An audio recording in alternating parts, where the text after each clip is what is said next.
அனைவருக்கும் காலை வணக்கம். இந்த நாள் இனிய நாள் ஆகட்டும். சதுப்புக்குள் புதைந்த உயிர்ப்பின் மூச்சு, கண்ணீரால் நனைந்த இருளுக்குள் தோன்றிய அதிசயம். ஊவா மாகாணத்தின் அழகிய நகரங்களுள் ஒன்று பஸ்ரா. பனிமூட்டத்தால் மூடப்பட்ட மலைவரிசைகளால் சூழப்பட்டிருந்தது. ஆனால் கடந்த சில நாட்களாக கொட்டி தீர்ந்த மாபெரும் மழை அந்த அழகை அச்சமாய் மாற்றிவிட்டது. குணபாலனின் சிறிய வீடு மேடு இறக்கத்தில் அமைந்திருந்தது. அவரது மனைவி சீதா மற்றும் 10 வயது மகன் சமீராவுடன் அவர் எளிமையான ஆனால் மகிழ்ச்சியான வாழ்க்கையை வாழ்ந்து வந்தார். அன்று இரவு வேதனையூட்டும் பயங்கரமான ஒன்றாக இருந்தது. கனமழை வீட்டின் கூரையின் மேல் தாளமற்ற மிரட்டும் ஒளியாய் கேட்டது. மின்சாரம் மணி நேர கணக்கில் துண்டிக்கப்பட்டது. இரவு உணவை தயாரித்துக் கொண்டிருந்த சீதா இரவு 8 மணிக்கு சற்று முன் மலை சிகரத்தில் இருந்து ஒரு பெரும் முழக்கம் ஏற்பட்டது. அது இடியொலியை விட பயங்கரமாய் இருந்தது. அடுத்த நொடியில் நிலம் அடியில் இருந்து இழுக்கப்படுவது போல உணரப்பட்டது.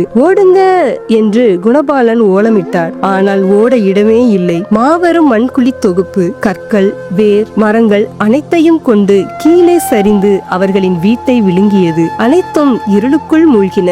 வீடு இரண்டாக உடைந்த போதும் அதிசயமாக அவர்கள் இருந்த சமையலறை பகுதி மட்டும் எப்படியோ பாதுகாப்பாக தங்கியிருந்தது. காங்கிரீட் தளம் ஒன்று சாய்ந்தபடி மேலிருந்து விழ அதன் மேல் டன் கணக்கில் மண் தேங்கி இருந்தது. அவர்கள் முற்றிலும் உலகத்தில் இருந்து துண்டிக்கப்பட்டு பூமிக்கடியில் சிறைப்பட்டனர். 1 மணி நேரம் அதிர்ச்சியுடனே கடந்தது. மெழுகுவர்த்தி அணைந்து விட்டது. சீதா பேதைமையுடன் சமீராவை தழுவி அழுதார். குணபாலன் இருளில் தடவி தடவி சூழலை புரிந்து கொள்ள முயன்றார். அவர்கள் ஒரு சிறிய இடைவெளியில் சிக்கிக் கொண்டிருந்தனர். அதிர்ஷ்டவசமாக சமையலறையில் இருந்து ஒரு அரிசி மூட்டை, ஒரு தண்ணீர் பானை, ஒரு சர்க்கரை பாட்டில் ஆகியவை அவர்களுக்கு கிடைத்தன. ஆனால் அவர்களின் உயிரை காத்த முக்கியமான பொருள் அது அல்ல. சமையலறை கூரை மற்றும் சுவருக்கு நடுவில் இருந்த மிக சிறிய இடைவெளியில் இருந்து மெல்லிய காற்றோட்டம் வருவதை குணபாலன் கவனித்தார். அதுவே அவர்களின் உயிர் மூச்சு. அந்த சிறிய துளை இல்லை என்றால் சில மணி நேரங்களுக்குள் அவர்கள் மூச்சு திணறி மரணத்திருப்பார்கள். 2 நாட்கள் கடந்தன. அது 2 நாட்கள் என அவர்களுக்கு அறியவில்லை. அது முடிவில்லாத இருளாகவே உணரப்பட்டது. பசி மற்றும் தாகம் அவர்களை பிடித்தது. தண்ணீரை சிப்பி சிப்பியாக குடித்து உயிர் தங்கினர். ஈரப்பதம் மற்றும் அடைமழை வாசத்தால் சீதாவிற்கும் சமீராவிற்கும் காய்ச்சல் வந்தது. அவர்கள் பலவீனம் அடைந்தனர். அப்பா, யாராவது நம்மை காப்பாற்ற வருவார்களா என்று சமீரா மெல்லிய குரலில் கேட்டான். குணபாலன் தனது மகனின் தலையில் கை வைத்தார். அவரும் பயந்திருந்தார். ஆனால் ஒரு நம்பிக்கை அவருக்குள் இருந்தது. கஞ்சமா இருந்துக்கோ மகனே, நம்ம நாட்டுல ராணுவம் இருக்காங்க.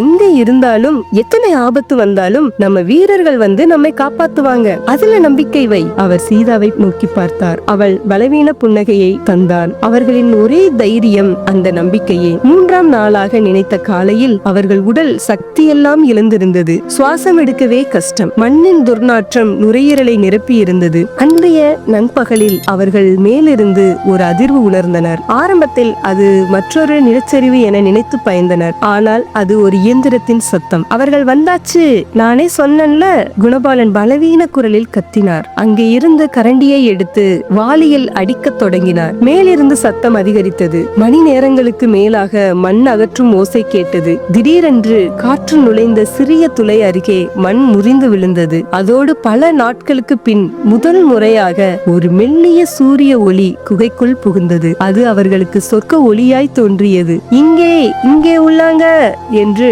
வெளியே இருந்த ராணுவ அதிகாரியின் அதிகாரமிக்க குரல் கேட்டது. சில நிமிடங்களில் ராணுவ உடையணிந்த மண்ணில் மூழ்கிய முகமுள்ள வீரர் அந்த சிறிய துளையில் இருந்து உள்ளே பார்த்தார். அம்மா, பயப்படாதீங்க, நாங்க வந்தாச்சு, நீங்க பாதுகாப்பாக இருக்கீங்க. அந்த வார்த்தைகள் கேட்டவுடன் சீதா அழுது உடைந்து விழுந்தார். ராணுவ வீரர்கள் மிகுந்த கவனத்துடன் மூவரையும் வெளியில் எடுத்தனர். நாட்களுக்கு பின் சுவாசித்த புதிய காற்று அவர்களுக்கு மறுபிறப்பாக உணரப்பட்டது. மருத்துவர்கள் உடனே அவர்களை அணுகினர். அவர்களை ஆம்புலன்ஸில் ஏற்றும் போது குணபாலன் பின்னால் திரும்பி பார்த்தார். அவரது வீடு இருந்த இடம் இப்பொழுது மாபெரும் மண் குவியலாக மாறி இருந்தது. ஆனால் அங்கே நின்று வியர்வை, தூசி, மண் ஆகியவற்றில் குளித்த ராணுவ வீரர்களை கண்டவுடன் அவரது கண்கள் கண்ணீரால் நிரம்பின. அவர்களின் உயிர் அதிர்ஷ்டம் காரணமாக அல்ல, இந்த வீரர்களின் தன்னலமற்ற தைரியம் மற்றும் அர்ப்பணிப்பு காரணமாகவே காப்பாற்றப்பட்டது என்பதை அவர் உணர்ந்து கொண்டார். மண்ணுக்குள் புதைந்திருந்தாலும் நம்பிக்கையின் மூச்சே